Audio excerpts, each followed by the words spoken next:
Hi, Lisa Schermerhorn here on the Grassroots Warrior Network, and I am so excited to introduce you to a friend of mine, Susie Guran. We actually ran into each other yesterday at an event, and we haven't seen each other in years. And you Yeah. know how that whole thing starts, where you start, "Hey, what are you doing?" And I found out that she's got a new book out, and as I dug more into it, I'm like, "You have the coolest story. You need to share it." And so Susan really started out in classical homeopathy, and then she realized that she had the ability to not only use the classical homeopathy, but she explored telepathic communication through working with animals. And she's got some really interesting cutting edge ways of how she works with animals and people. And she has a new book called Telepathy, Love, and the Rescue of Truth, which invites you to awaken the dream, to clear what clouds your natural vision, providing insightful map to reclaiming your authentic perception. So, Susie, welcome. I'm so excited to have Thank you. you. And Thank you. I'm so happy to be here. yeah, you have such a Yeah. fascinating story. And first of all, homeopathy in general, I find so interesting anyway. So Yeah. what got you on your journey? Well, my journey of homeopathy started actually because of my son who had a lot of health problems as a child. And that's why I went to homeopathy school because he was cured by homeopathy. Um, and so I learned when I went to homeopathy school, I mean, it was what I was made for, I realized, Right. because the way that homeopathy intersects with like the metaphorical expressions of the body is just so beautiful because we know obviously that that's how the body expresses itself. You know, there's a language, just like the language that I'm now accessing, that we all can access. Right. There's this language, and it's symbolic in a sense, I guess. And so I became really fascinated by that. But I did start out, and who I learned from, Paul Herskew, unlike other homeopaths, he really focused on like the holistic feeling of each remedy so that you could sense what it was that was being holistically expressed in the remedy rather than breaking down all the different little symptoms. So Right. it's sort of a different way of prescribing. So anyway, I went through the journey of prescribing conventionally, working with people, then moving into working with animals. And I had sort of an emergency case when I was driving and I was on a trip, and someone called me and her cat was in great distress, like really crying and upset. And I hadn't really been prescribing intuitively, so that was like the beginning of it, to reach down and recognize, how to receive remedies intuitively. But I was in such distress myself because I really wanted to help this cat. And as I was sort of feeling into the situation, because really it's about the sensing feeling aspect, I the remedy just came to me, and they come in different ways. But the remedy came as a toxic mushroom that starts with the letter S, and so they come in all different ways, right? Like it can be pictures or imagery, or it can be like a word, and then I kind of delve deeper into it, and then when I find that thing, I know, oh, this is it. This is Oh, what they need, and I'll ask the question, is this what they need? But anyway, that aside, my boyfriend at the time was also a homeopath. And so I called him and I said, I couldn't remember. I said, what's a mushroom that starts with an S that's toxic? And he said, skullcap. And I was like, okay. And I already was giving remedies in, I guess what I call it is telepathically. So I give the remedies with a thought. So yep. It's rather the than giving them, energy, it's the frequency of it you're sending. Right. So I'm Yeah. sending the remedy that way. And I had practiced this throughout my kids' childhoods because I had learned in school.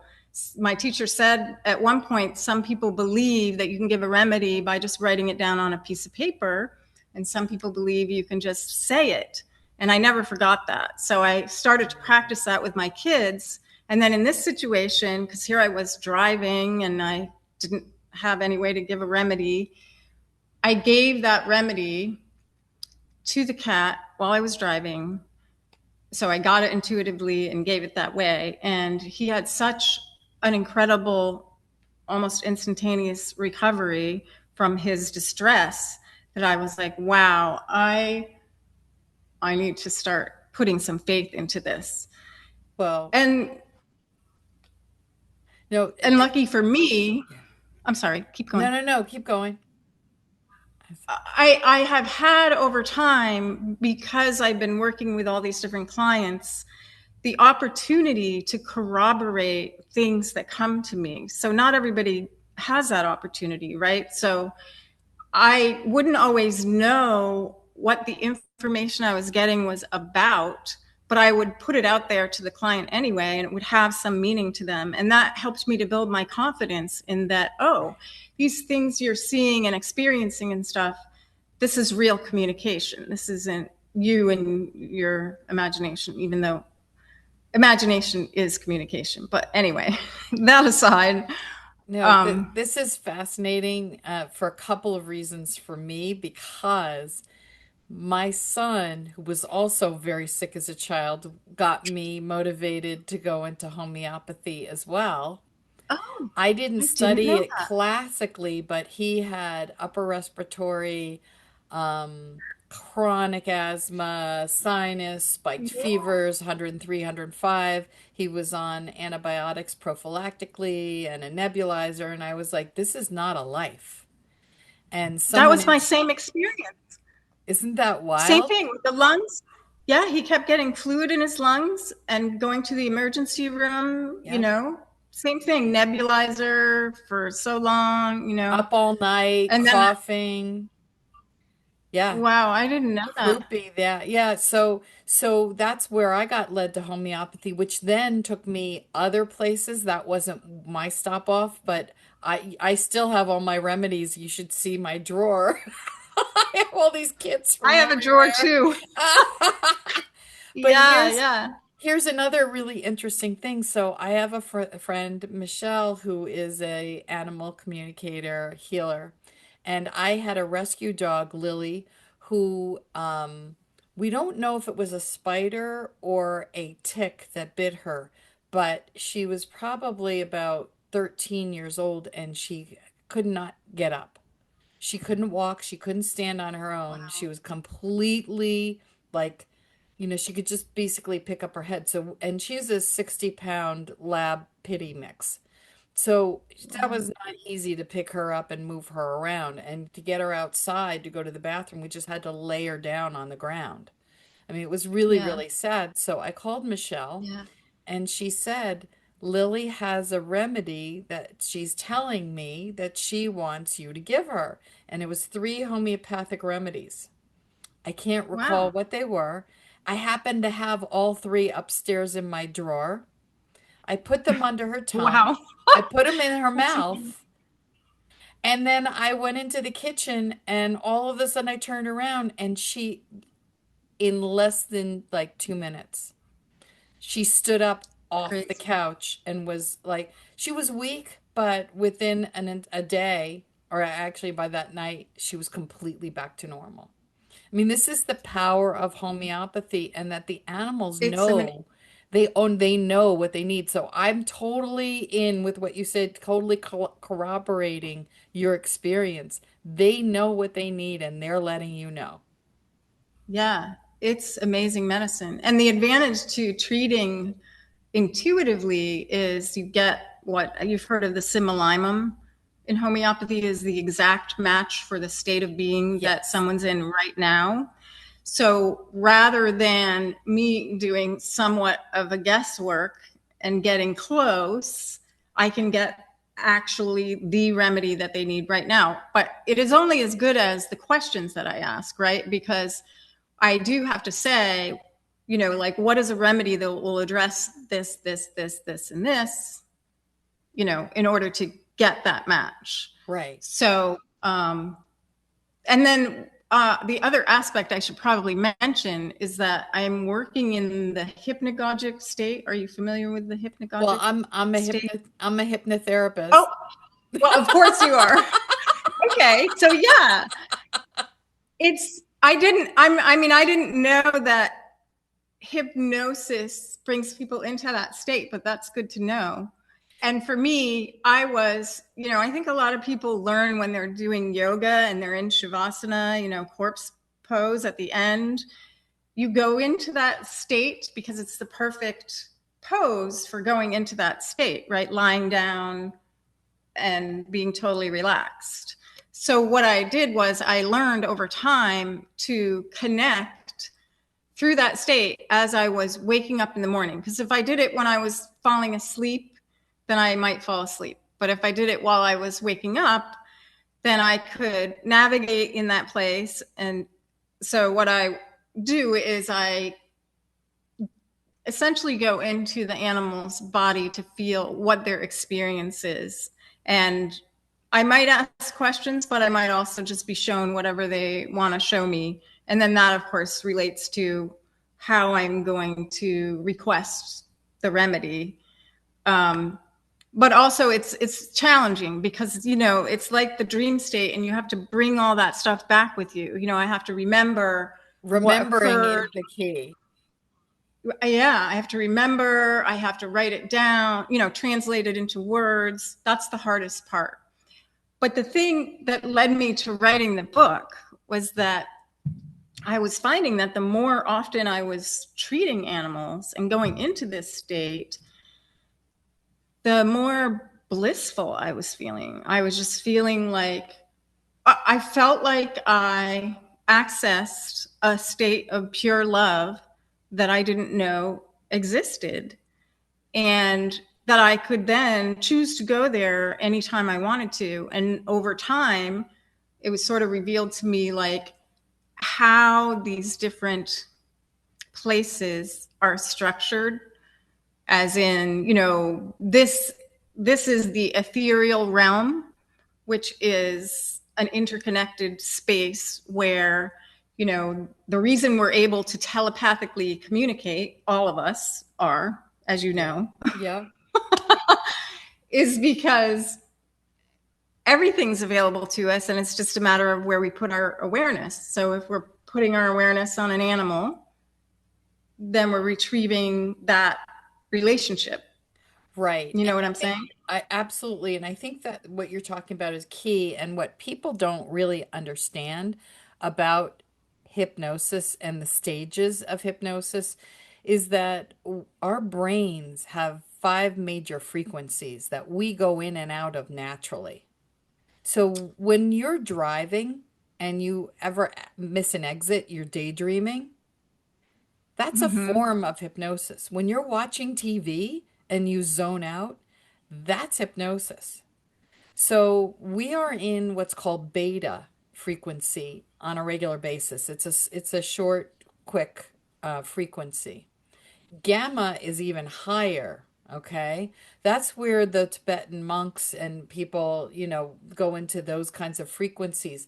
That's the state of like complete coherence. That's like when you're manifesting like crazy. You're creating at that level.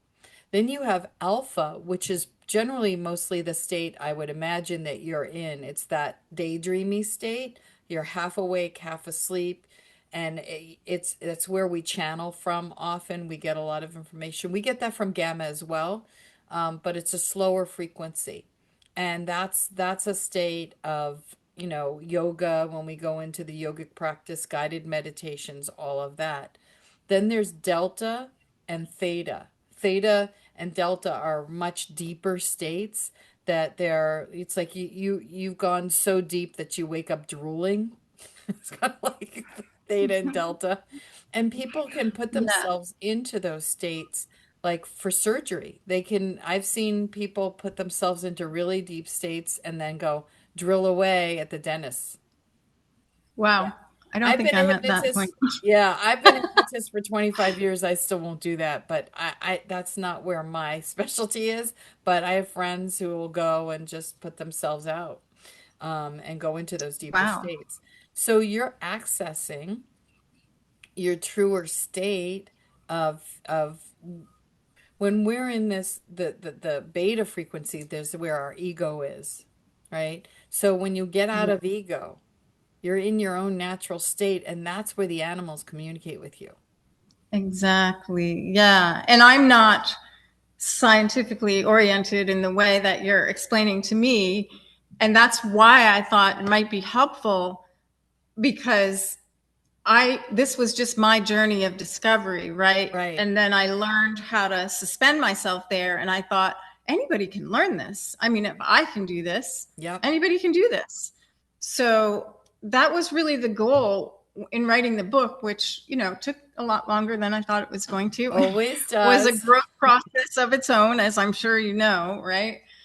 And so I set it up in a way to sort of present what's getting in the way, which you would probably have different terminology for Yeah. the same thing, right? And then what, you know, what then is available to us.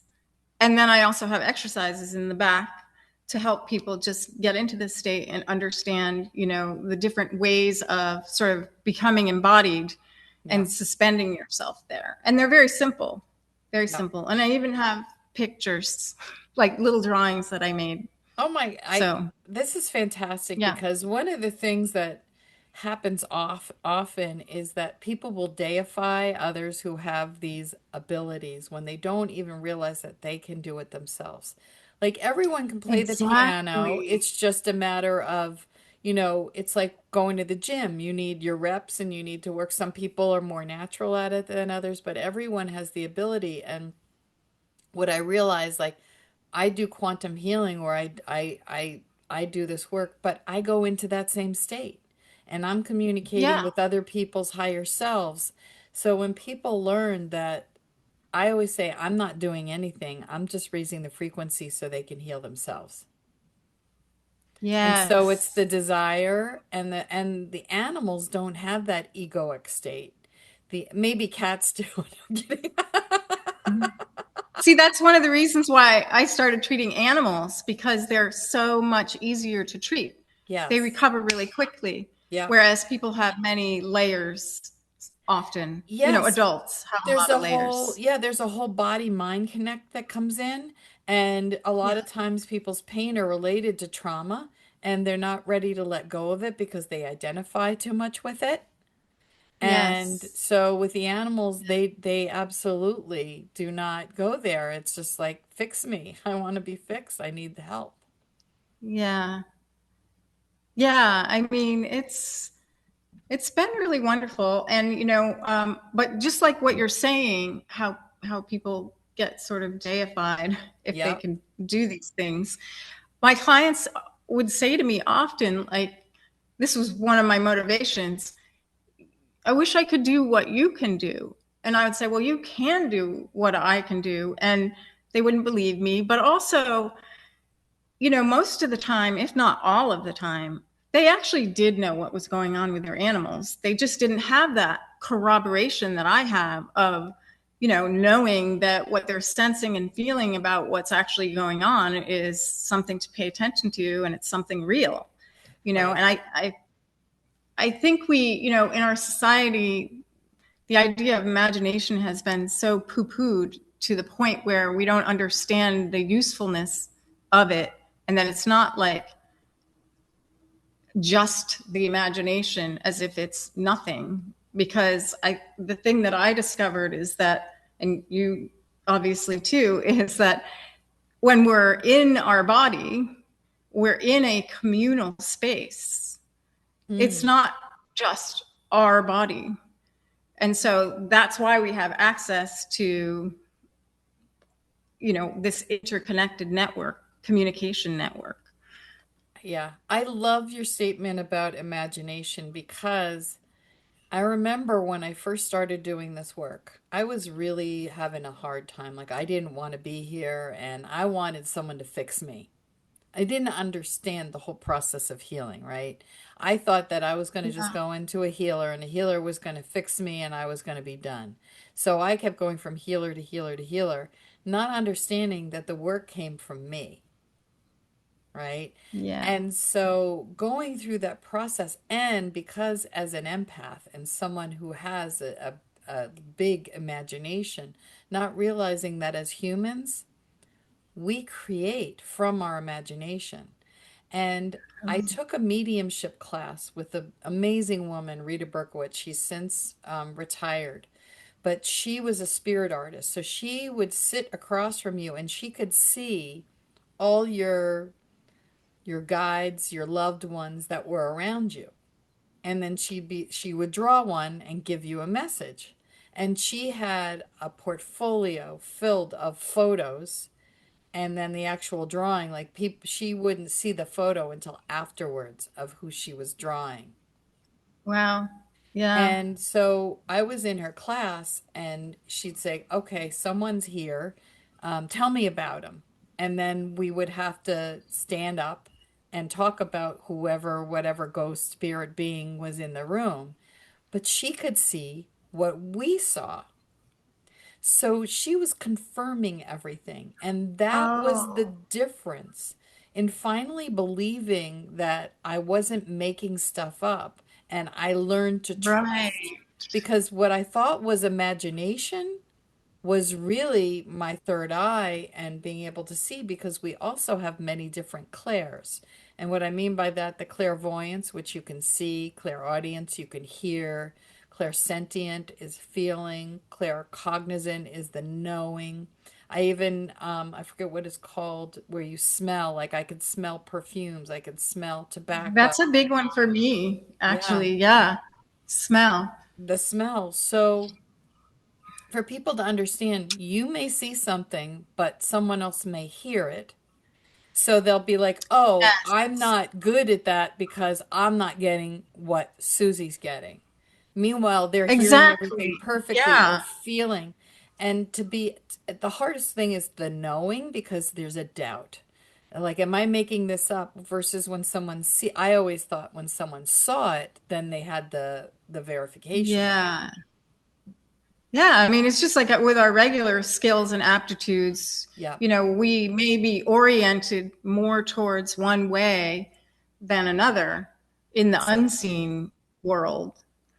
But the other thing that I wanted to convey through my book, you know, in a lot of spiritual practices, the idea is to develop a lot of discipline so that you can then access what is within you and be one with the love. Right. But what I realized is that you can also do it the other way around. You can access that, and then the discipline comes because you are, in some senses, it's helping you to break down the ego, like you're saying. It's helping you to do that because you feel safe. You've discovered, oh, there's a place where I feel safe, and therefore these things that I think I need, I don't need, and so I can shed those, and then I want to be in alignment with my body. I want to take great care of my body. I want to be, I want to have integrity. I want to have discipline. All of these things arise out of that, rather than Right. spending like your lifetime doing that and hoping that you'll catch a glimmer of something. You Well, know. you said it. It's the heart and it's the feelings. And when we're in school, we're actually taught, I remember a teacher saying this to me, tell me what you think, not what you feel. And Oh, so, really? because I'm such an empath, like I feel my way through life. Like I can actually go through my life blindly and not know what's coming because my heart and my feelings act like a magnet. So I Wow. trust those feelings and I'll have this happened to me 2 days ago. I got a message from someone saying, "Are you going to this conference in Las Vegas?" And I was like, "No, why would I go? I'm not interested in that." And then all of a sudden I got a message, "You're supposed to go." I'm like, "Ah, I don't want to go to Las Vegas." And Yeah. the pull was so strong. I still don't know why I'm going, other than I know a bunch of people who are going to be there, but I don't feel the draw, but I know there's something for me. And that happens Yeah. throughout my entire life. So it's like you get this draw to do something. We have to get out of our Right. heads and trust the heart. And it's not only with animals, I've done that with trees. Sit down with your back to a tree, and the tree will give you everything it will take. You can ask the tree to take your pain. You can ask the tree and the plants to help you with things. I mean, look at what you're doing Yeah. with homeopathy is a frequency of a living being. Yes. That is the thing that I realized working with it. I mean, not until I did this that I recognized these remedies are conscious beings. And how we know that is that what if I give you a remedy and I give myself or somebody else the same remedy, it's going to do something different. Yep. And the only way it can do something different is if it's conscious, right? That's the only way. It's Yep. adapting to what this person needs versus what that person needs. Yep. And I mean, I've fallen in love with it on a whole different level. Yeah. And I'm sure you have too, because of that, you know? I have found it's so interesting for people who've never delved into homeopathy. The thing that struck me so much is that you can have five or six or more remedies for a cold. And you can have five or six people with a cold, and each person will get a different remedy Right. based on Yes. your emotional state. Like there's so many intricacies of each remedy based on someone's Yes. emotional state as well as physical state and mental state. Yeah. And the idea actually is, or what we learned where I went, is if it doesn't match the mind symptoms, then it can't be correct. Yep. Because the mind is the basis of everything. How, you know, the body is responding to that, right? So yeah. I mean, it's such amazing medicine. I mean, and It nobody is. goes to homeopathy school because they want to go to homeopathy school. They go because some miracle happened to a family member or to themselves, and they just want to understand it. And you know, even homeopaths don't understand it; they learn how to use it. And I Right. think having done this, I'm starting to come to more of an understanding. I mean, in my mind, I feel like the world is information driven in the sense, you know, it's sending information to the recipient. So a remedy is the information that body or being needs to correct itself. Yeah. That's how I think of it. I have a funny story because my cousin went to medical school and became a pediatrician, and that was at the time where I was helping my son with homeopathy. And I actually got yelled at in a pediatrician's office and told me that I was a quack and I was going to see quacks and that it was dangerous what I was doing, and humiliated me in the waiting room of a pediatrician's office. This was like 30 years Yeah. ago. And I remember being reduced to tears, and I was talking to my cousin relaying that, and he was like, "Well, what is this homeopathy? Where are the studies? How can they prove anything?" And he and I had a long conversation, and he was taking the side of the pediatrician I dealt with.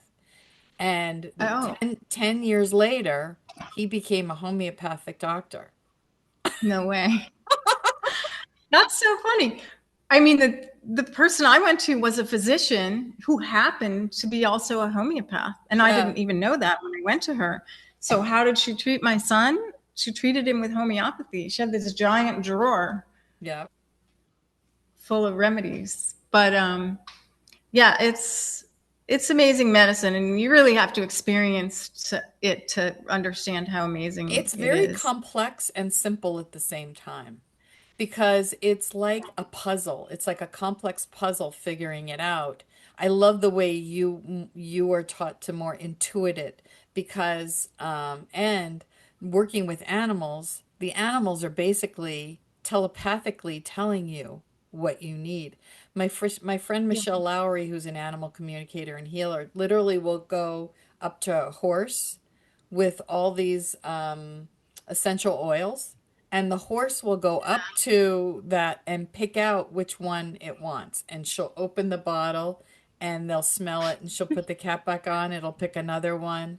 And yeah, the magic of Yeah, that's so what fun. animals know and what they can perceive. Yeah. I mean, and the only reason we don't know these things is because we're not actually living in our bodies. No. We're living elsewhere. And, that's really, I mean, and every modality that we deal with has a way of bringing us back to our body, Yeah.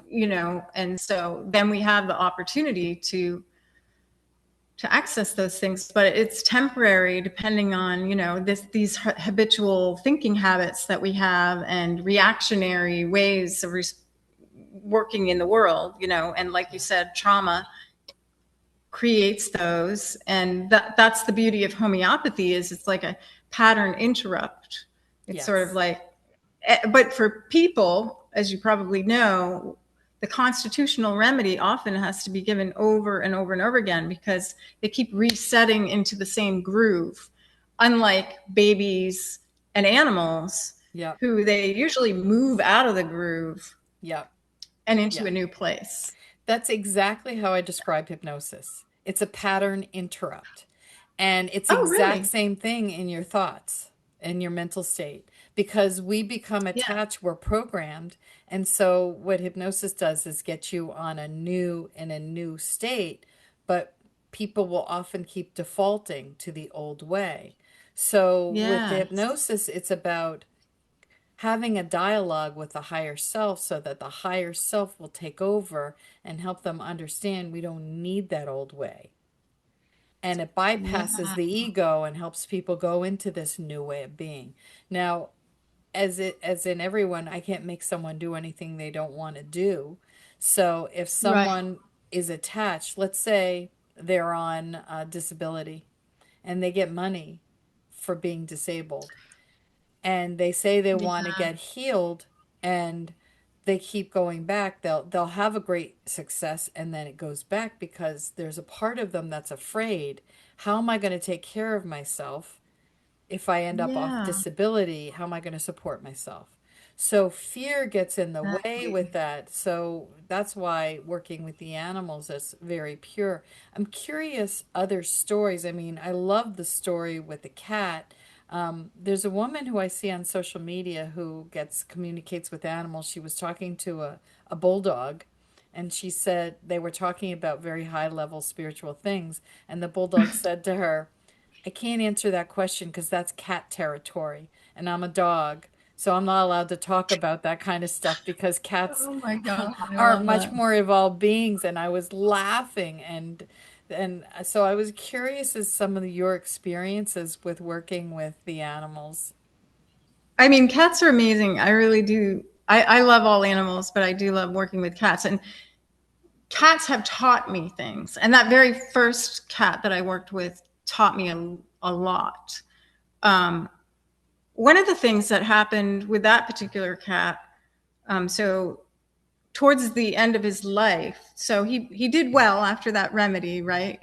And then I think I probably only had to treat him one more time, but then later, years later, um, I got a call that she couldn't find her cat, and I guess he had not been feeling well.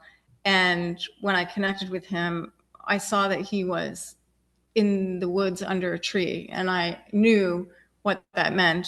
I mean, most of the time, cats will go and die under a tree. That's their choice. Oh, wow. And she was so frantic, and I was still, not super experienced with what I was doing. So very subject to the emotional state of my clients, and what can I do, to fix this.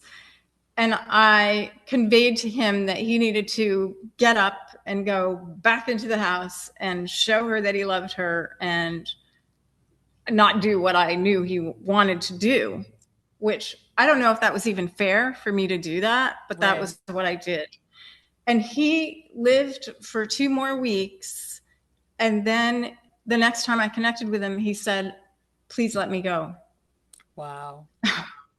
And so then I had to tell her, and I was anxious about telling her. And I mentioned it to my son, and I was like, I have to tell her what he said. And he said, of course you have to tell her. Just tell her. She's going to be fine. So I told her, and she was fine because it was like the known, you know.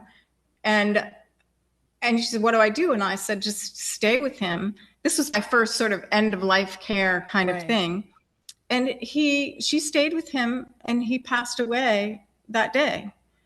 And that was the beginning of me beginning to understand that animals do choose when they want to go, Yeah. and that it's a process that actually can be supported by homeopathy as well. And you know, there's a lot around that, because with homeopathy we usually take the animals off any drugs that they're on, and they don't like to be on drugs because then they can't sense, they can't smell, they can't hear well, they can't see, and that's more distressing to them than having pain medication that takes away the pain. That's good to So know for then they have people because our priority as a pet, and I know people who are animal communicators and they don't like to use the word owners because we don't own them, right? right. Yeah, I don't like to use that word either. Yeah. I say they're person. Yeah. But anyway, I learned a lot from that cat, and I did learn from a dog. Um, I can't remember his name, but he taught me a technique that I didn't know, which was like a healing technique, which was using these different points of light um, to touch various parts of his body inside. And it was a technique that I used after that on other animals. So that was an interesting communication. That's And really, really fascinating. yeah. Yeah, you Beautiful. never know what what kind of a connection it's going to be. But I have noticed that the animals seem to know. It's like they start to feel better even before I start working with them. And I've always wondered about that. Like, as soon as a decision is made and I've been hired to work with them, they Yeah. start to behave differently. And yeah, it's probably what you're saying, that they know and they're Yeah. sort of anticipating that. But then I wonder a little bit about, time Yeah. not being linear Right. and that kind of thing, how that plays into it. But That would be a great yeah, question to ask, you know, to to actually ask an ask them. animal. Yeah. Say, Well, this I, is, I yeah. have already sensed that time isn't linear, that Okay. everything's happening all at once, and we can perceive cycles. But like, if we weren't human beings who were constantly keeping track of time, that concept wouldn't even exist for us. We would Exactly. just be noticing, right? Like the cycles that are happening around us. But anyway, so it's pretty fascinating to connect with animals, but as you say, we all can do it. And you know, and I want, the thing is that these patterns that we get stuck in, that you're dealing with all the time and that we deal with in homeopathy, it's because we don't feel safe. And this is the thing, is that I discovered how to feel safe through doing this work. Mhm. And by being able to feel safe, my whole version of the world changed, right? And this is why I want other people to be able to do this, because there may still be lots of things that we have to do to shed, our persona or our ego, right? Yeah. But it's so much easier when you discover that there is a place that exists where you feel safe. I think that's a really great point because the first, when you think about Maslow's hierarchy of needs, safety and security is number one. And that's why I think it's so hard for, why having a home is so important because once you have a home, then you can build. You can build all Right. of those parts. And so when we don't feel safe, all of our energy is in fight or flight instead of Yeah. trying to figure out how we're going to get our next meal, trying to figure out, the roof over our head. Um, it's so interesting because I think about even cats. So many of them have the ability, they're hunters, they love being outdoors. And then others want to Yep. be house cats. There's such a diverse Yeah. experience with cats versus dogs. They're like, I want to be on the pillow next to you in bed. Right. Yeah, that's so true. I mean, we're so caught up in the world right now. There's so much information coming at everybody, and they're in this continuous state of heightened fear, and I really would like to help break through that because we're not getting to the truth that way. Like people are seeking to find out what is the truth by consuming information and over consuming information. And then it just sort of disassociates them even more from their Right. bodies. Yes, they need to And calm their nervous system. That's number one. And once you have a calm nervous system, then you can start manifesting. Then you can start to create what you want in your life. When right. you're in fight or flight and fear, and I have to Yeah. say, it's good to be informed and then let it go because Yeah. we don't know the source of the information. And I've had people who I've followed for many years, and suddenly I'm like, I don't resonate with them anymore. I can't listen anymore. Yeah. And you have to be I've had free that and experience willing too. to let go of your sources of information because you may find a higher vibe information and then when you get to your discernment, you want to go into your heart because there's a couple things that happened. There are those beings, people who want us divided, whatever our belief systems are. And I like to stay neutral when I'm around people because I don't need to talk about politics or what's going on in the world. I'm Right. curious as to where people are coming from because I want to learn. Yeah. Me too. Because I want to know why you believe what you do. So that dialogue is missing. Yes. And 100%. and so there's a whole psyop, if you want to call it, of divisiveness that's happening to keep us divided because divide and conquer. Because when Yeah. we start to realize, because I'll listen to people on both sides and I literally hear them say the exact same thing about each other, identical. Yeah. And that got me Yeah. thinking, well, are we both right or are we both wrong? Are parts of what we know on each side right? Parts of what we know on each side are wrong? When you go into the heart and you discern and you get out of your ego, and I think this is where your practice is really important for humanity, for to go into that state and know for yourself what your truth is. Yes. That's right. We have to know for ourselves first. And we have to take ourselves out of that environment that you're describing in order to be able to come back and discern clearly what's what. And if Exactly. we're continuously immersed in it, then, you know, it ends up being all about fear, right? On both Yeah. sides, all over the map. Yep. I also have like a chart in here where I laid out because I do feel like we're moving into a whole new world, Yes. and we're leaving behind one paradigm that's crumbling right before our eyes, and we're building something, and the chart basically lays out, what we're coming from and what we're moving to. And I Mm. think it's reassuring to see that, this is something that we inherited. this world that we're living in, we didn't create it. No. We inherited it, and it can be different. And I think that is sometimes hard for people to grasp, that it can be different, because people are believed to be inherently evil, Right. right? Instead of inherently made of love, Yeah. and so you're a little bit nuts if you don't think everybody's evil, Right. at their And core. as long as we're divided and being pit against each other, we can't create. We cannot love and we cannot Yes. create because we're constantly at war. And even the Yes. people who hate war are actually at a mental war. So Yes.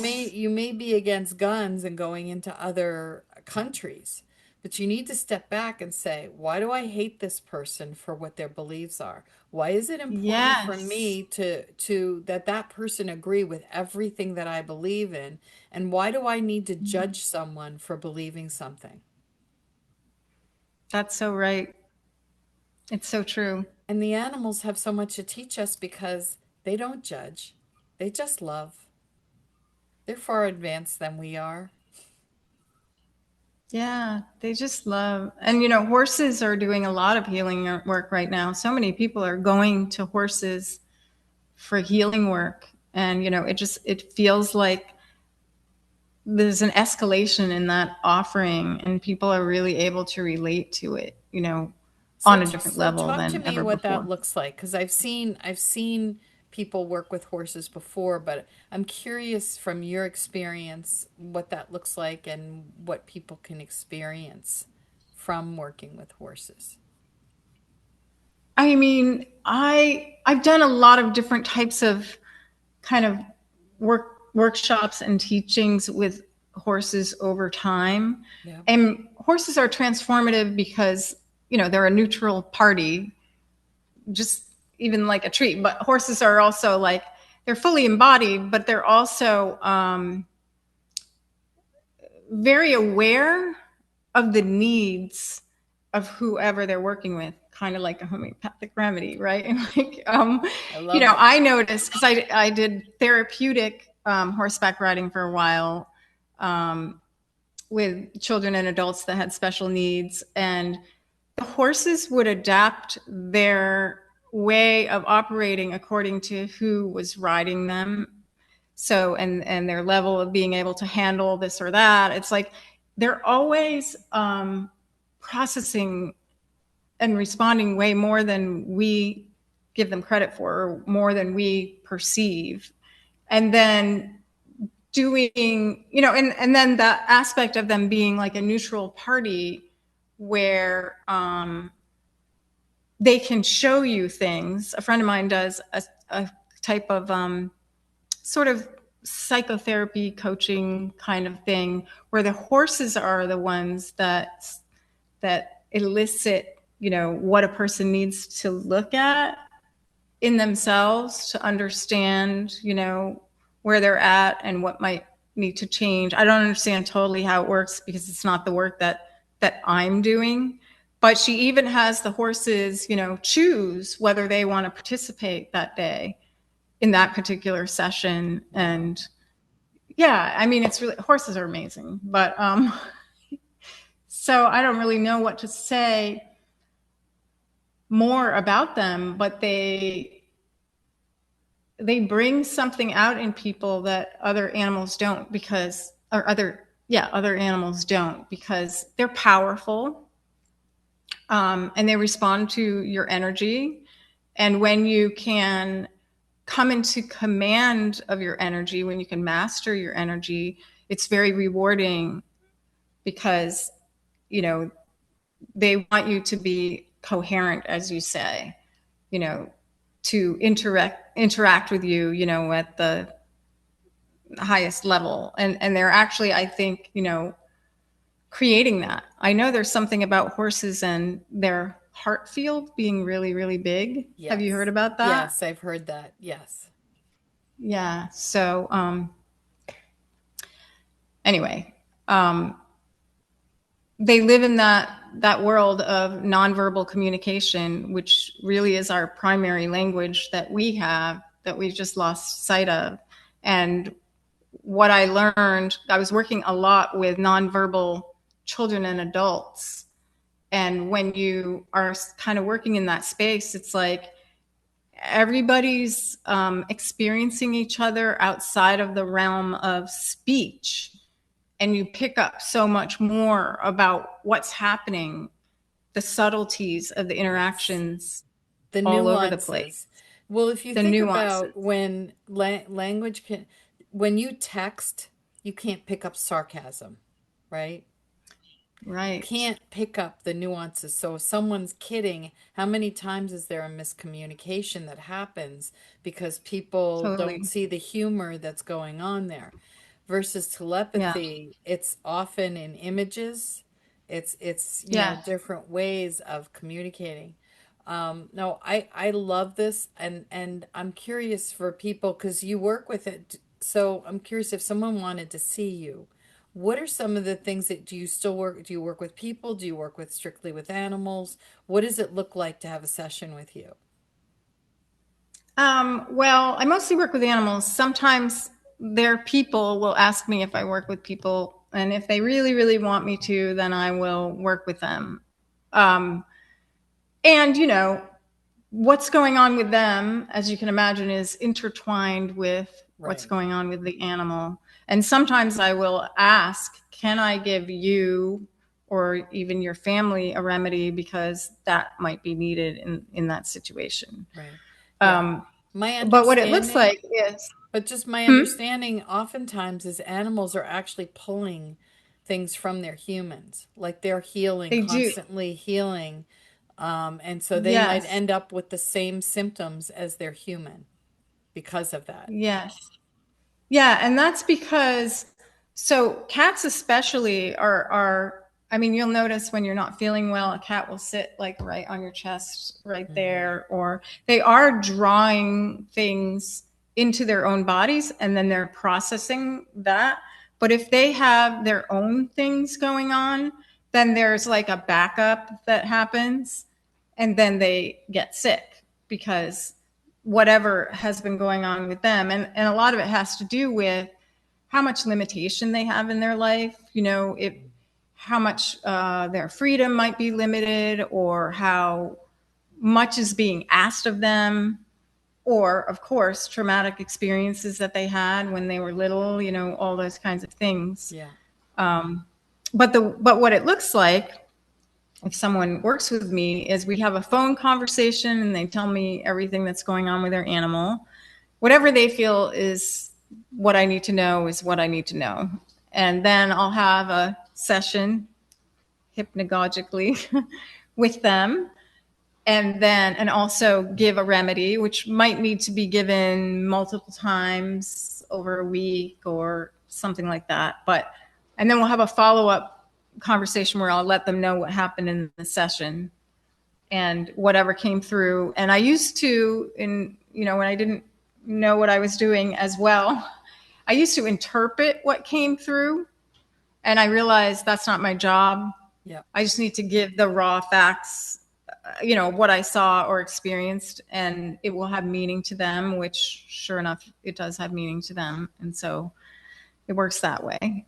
And then, we'll do a follow up session if it's needed, but usually it's not needed. Like I include that for people and I say, if you need me to do a follow up check in, we can do that. But typically, we never have to do that. So um, So, yeah, so is there a place, do you have a website or a place that people can make appointments I with do you? have a website. It's called Intuitive Homeopathy for Animals, kind of long. And yeah, one thing I do want to mention is I wish people would use homeopathy more for um, kind of mental, emotional disturbances and behavioral things, because usually people come to me when they've exhausted all other Yeah. avenues. Sometimes that means the animal is at the end of their life and it's a last ditch effort to do something. But also, there can be behavior issues. I did work with 2 dogs that had some serious behavior issues, being really reactionary, and they were, of course, amazed what homeopathy could do. And I think a lot of people don't understand that you can address things like that with Mm. homeopathy. It's not just a physical issue that they have to have.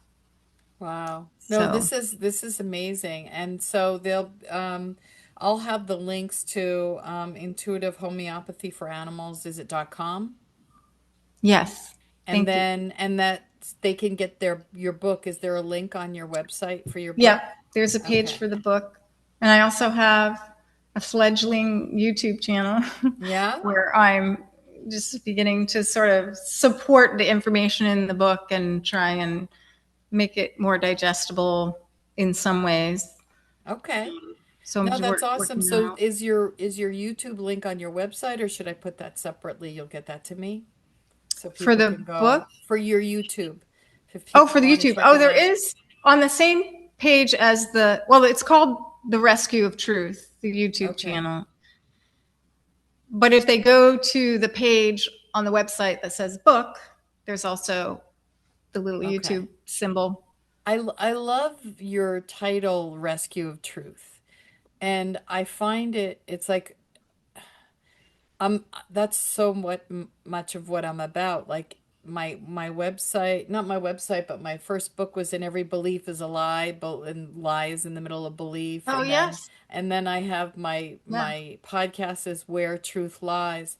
It's so important for people to really understand what their truth is. And it may not match what anyone else's truth is. And that's okay. It's what your truth is, and knowing, is this a healed truth, or is this a trauma-based truth? Right. I do think that once we come to a place of healing, mostly the truth looks the same Mm-hmm. for all of us. And we can corroborate what truth is that way. Um, and I think that might even be part of the way that we can tell if it's an unhealed truth or a healed truth, you Right. know? No, But that's so fascinating. yeah, I So, mean, no, I was just going to say, is there anything that we haven't covered that was really important for you to share about any of your experiences or your book, uh, or anything coming up, or anything about your life? well, I mean, I think for me, there's a message in the book that I really want people to receive because I feel like it's going to provide relief. Now, obviously, it might not be in the form that everybody can take in, which is why I did the YouTube channel. But even in the process of doing the book, I experienced healing because that whole process was pushing me way out of my comfort zone on so many different levels. I ended up doing the cover myself, which I didn't intend to do, and also like doing drawings in it. That is, like I don't consider myself to be an artist, Wow. but that had That's a to lot of happen. work. That's a lot of work. You did the cover yourself. Wow. That's impressive. Yeah, I mean, it was sort of a last minute thing because the covers weren't coming out in a way that was jiving with the contents of the book. It was too slick, too this, to that. And the cover is a little more organic. And I think it has some symbolism that people can relate to when they look at Yeah. it. And then, I had asked my boyfriend, who was an artist, will you do drawings for my book? And he was like, I think you should do the drawings. And I was like, I don't know how to, I'm not an artist. I don't know how to do drawings.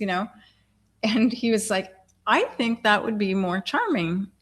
And when I thought about it later and when I started to make them, because I felt like I didn't have a choice, I was like, maybe it is more charming. Maybe it is what needs to be happening in this book. Yeah. But that kind of pushed me out of this idea of, that I am or am not any specific thing, like why do I say that I'm not an artist? Why does anybody say Exactly. that they're not an Yeah. artist? right? Absolutely.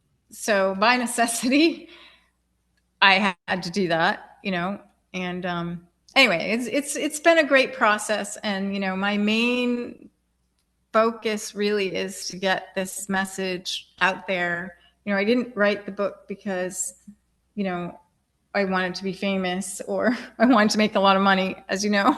Like, it doesn't work Yeah, that as way. an author of two Um, books, you don't make money on books unless no, you you don't have make some money on. miraculous way of getting on the New York Times bestseller list. Right. So when you're driven to and you have a message, that's like a great beginning point.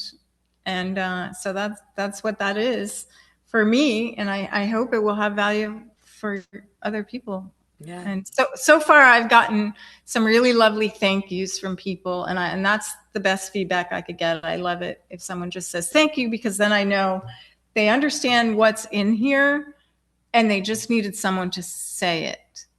And I said Beautiful. it. That's You know? beautiful. So yeah. Well, I'm so thrilled that we got to Me reconnect. too. This has been a Yeah. really special conversation. I've learned a lot and didn't Me too. realize how much we had in common. So that's been really I fun know. too. Well, we're going to have to talk about that I more. know, I know. What And happened with our kids? I'm gonna end this, but I'd love you to stay on. So and we'll connect again soon. So thank you Yes. again and Yeah. Thank you so much, thank Lisa. you.